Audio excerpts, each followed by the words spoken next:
우리 시간 함께 찬양하며 나아가실 때 우리 오늘도 변함없이 우리를 위해 고난받으시고 우리를 위해 찢기셨던 그 주님의 손가락을 바라보며 그분의 그 고난의 발걸음을 돌아보길 소망합니다. 그리고 우리 그 예수님의 발걸음에 동참하고 따라가는 우리 그리스도인들, 우리 가사한 교회 한 사람 한 사람이 될 수 있도록 이 시간 함께 찬양하며 나아갑니다.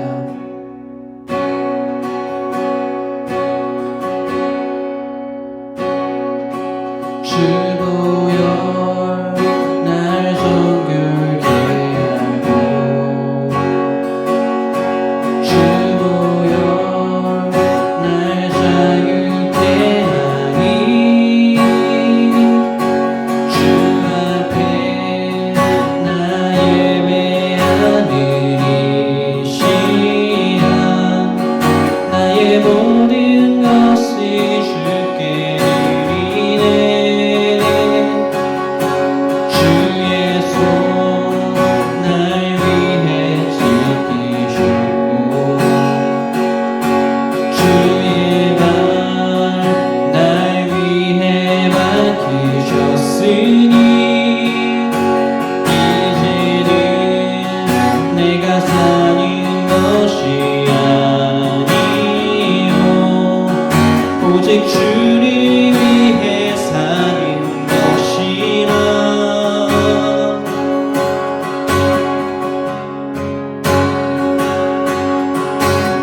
주의 손에 나의 손이 보게고 또 주의 발에 나의 발이 보게요. 나 주와 함께 죽고 또 주와 함께 살리라. 영원토록 주 위에 살리라. 주의 손에 나의 손이 보게고 또 주의 발에 나의 발이 보게요. 나 주와 함께 죽고 또 주와 함께 살리라. 영원토록 주 위에 살리라.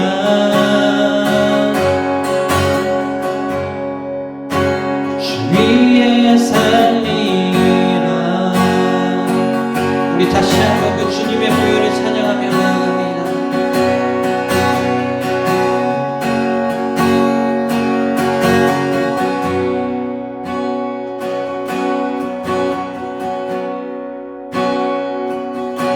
주보여 날 정결케 하고 주보여 날 자유케 하니 주 앞에 나 예배하는 이 시간 나의 모든 것이 주께 드리네. 주의 손 날 위해 지키셨고 주의 발 날 위해 밝히셨으니 이제는 내가 사는 것이 아니요 오직 주를 위해 사는 것이라.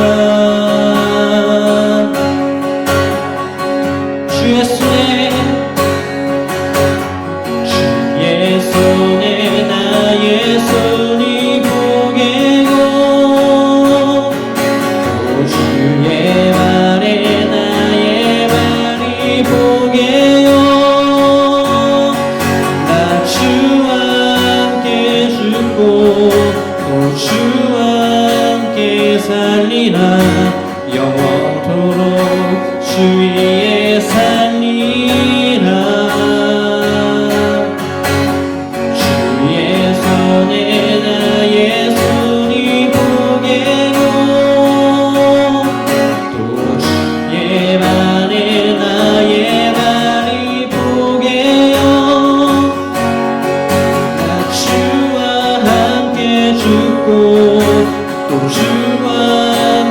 살리라 영원토록 주 위에 살리라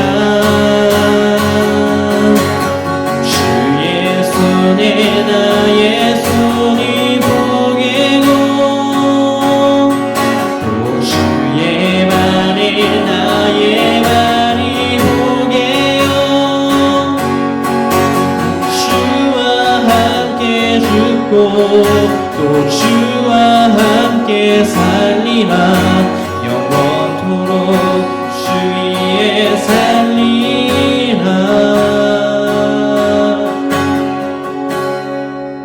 주 위에 살리라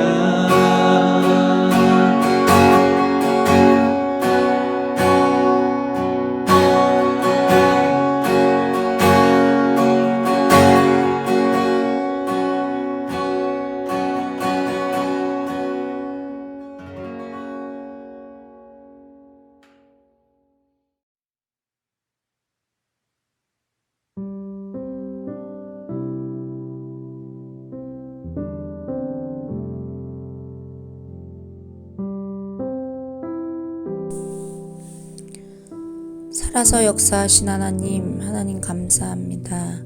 고난주간을 통해 십자가에 담긴 우리를 향한 하나님의 사랑을 다시 한번 돌아보게 하심을 감사를 드립니다. 우리를 사랑하시어 십자가에서 모든 고난과 고통을 참아내시고 죽음 직전까지 영혼들을 향한 사랑을 말씀하신 하나님 감사를 드립니다. 고난주간을 통해 우리도 고난에 동참하는 시간들이 되기를 소망합니다. 십자가의 의미처럼 더욱더 낮아지고 겸손해지는 자녀가 되기를 소망합니다. 주님의 발자취를 따라가는 제자들이 되기를 소망합니다. 사랑의 예수님, 다시 한번 감사를 드립니다. 주님의 자녀로 살게 하심을, 그리고 주님의 그 십자가의 길을 따라갈 수 있게 하심을 감사를 드립니다. 주님 사랑합니다. 예수님 이름으로 기도드렸습니다. 아멘.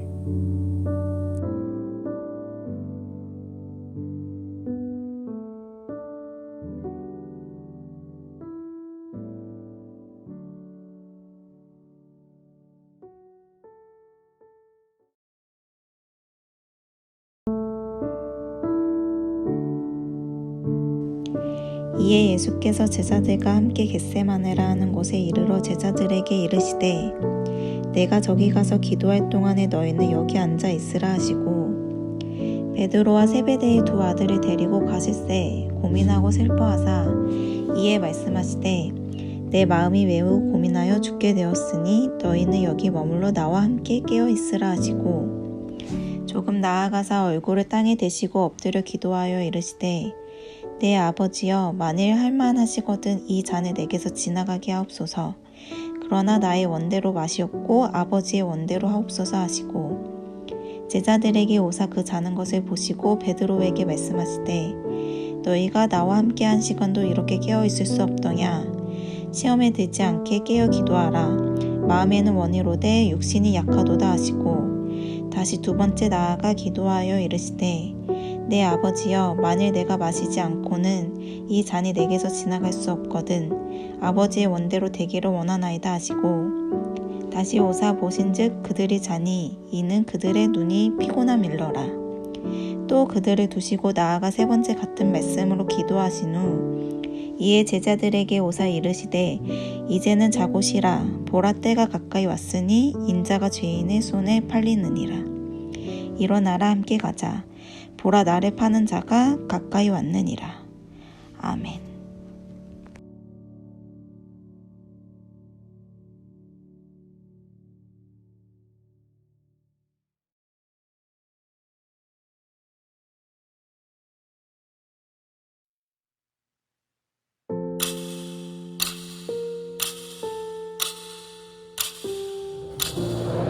예수님께서 탄생하시기 약 1400년 전 어느 날 이스라엘 백성들은 하나님께 소리를 높여 부르짖고 있었습니다. 기도 소리였을까요? 확인해 보도록 하겠습니다. 하나님은 모세를 통해서 이스라엘 백성을 이집트로부터 탈출시켰습니다. 백성들은 고된 노예살이에서 해방되자 기뻐했습니다. 하지만 기쁨도 잠시, 바다를 등진 막다른 길에 다다르자 큰 위기를 느꼈습니다. 왜냐하면 육지에서 이집트의 군대가 추격해오고 있었기 때문입니다. 이때 그들이 부르짖었습니다.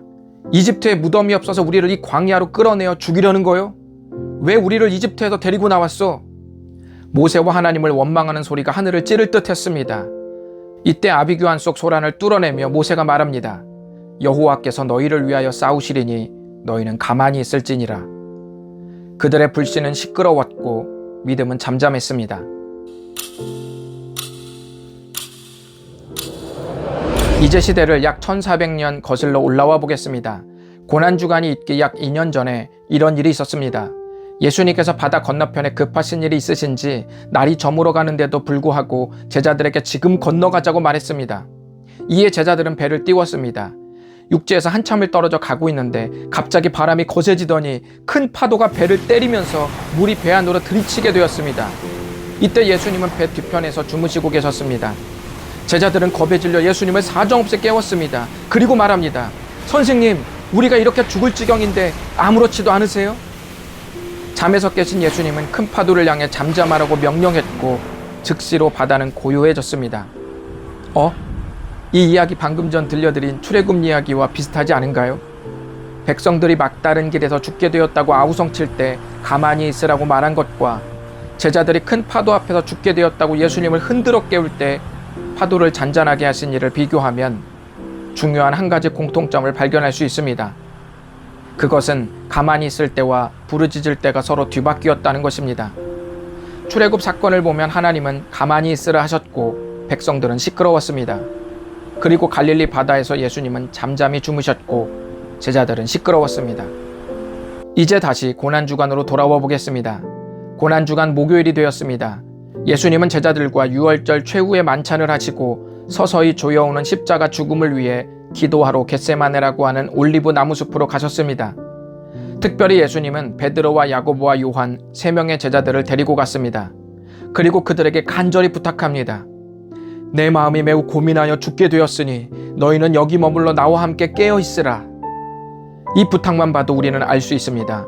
예수님일지라도 십자가의 죽음을 앞두고 얼마나 고통스러웠는지 말입니다. 예수님은 2번이나 간절히 피를 토하는 것처럼 기도하셨습니다.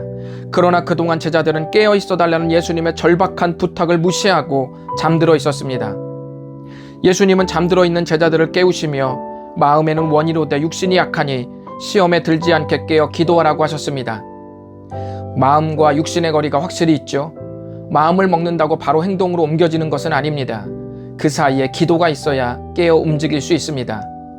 이제 여러분들이 겟세마나에서 잠든 제자들을 보셨는데요. 이전에 제가 해드린 2가지 이야기와 겹쳐보시기 바랍니다. 무슨 차이가 있을까요? 앞선 2 이야기는 주님이 잠잠하셨고 사람들이 시끄러웠습니다. 그런데 겟세마네 동산에서는 주님이 부르짖었고 제자들이 잠잠했습니다. 무슨 차이가 있습니까? 부르짖을 때와 잠잠할 때가 서로 달랐다는 말입니다. 우리의 가장 큰 위험은 질병과 실직, 갈등하는 관계가 아니라 십자가가 대수롭지 않게 되는 것입니다. 마태복음 4장에서 마귀가 예수님을 시험한 것이 무엇이었습니까? 예수님이 가진 걸 빼앗았나요? 아니면 고통을 가중시켰습니까? 아닙니다. 더 채웠고 더 만족시켜주는 것이었습니다. 단 십자가를 지는 구원자만 되지 말라는 것이었습니다. 오늘날도 세상에 기울어진 가치관들이 우리로 하여금 십자가를 구태의연하게 만듭니다. 우리를 겟세마네로 끌고 간 후 십자가를 지루하게 만들어서 우리를 잠들게 합니다.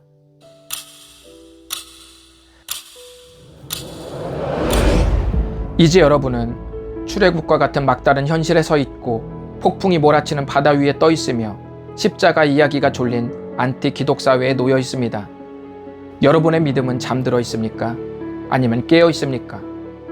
저는 오늘날 우리가 깨어있는 믿음을 갖기 위해 한 가지 힌트를 드리고 묵상을 정리할까 합니다. 다시 2000년 전 겟세마네 현장으로 돌아가서 예수님이 뭐라고 기도했는지 떠올려 보십시오. 처음에는 이 잔을 내게서 지나가게 해달라고 하셨습니다. 이 잔이 뭐죠? 십자가 죽음을 비유로 말씀하신 것입니다. 예수님은 고민하여 죽게 된 자신의 심정을 표현하고 계신 것입니다. 하지만 이내 심정은 아버지의 원한으로 정돈되고 있었습니다. 우리가 위기를 당한 사람에게 정돈된 대답을 듣기 원할 때가 있습니다. 하지만 큰 어려움이 찾아오면 이런 공식들이 뒤바뀝니다. 이것은 위기를 당한 사람들이 충분히 주님께 표현할 수 있는 것들입니다. 바른 행동이 반드시 바른 대답을 통해 나오지 않을 수도 있음을 명심하십시오. 이런 과정을 거치면 그 다음은 하늘에 대고 욕을 내뱉는 나를 안아주시는 주님을 발견할 때가 있습니다. 그때 우리는 비로소 무거운 짐을 맡기고픈 마음이 듭니다. 나의 원대로 마시옵고 아버지의 원대로 하옵소서. 혼란스러운 기도 끝에 나오는 이 마지막 고백이 행동을 동반하는 진짜 고백입니다. 이 고백을 계속 하나님께 올려드리시는 저와 여러분이 되시기를 바랍니다. 예수님은 이 고백을 하신 뒤에 말씀하십니다. 일어나라, 함께 가자. 나를 파는 자가 가까이 왔느니라. 주여, 나의 믿음이 잠들지 않게 하소서.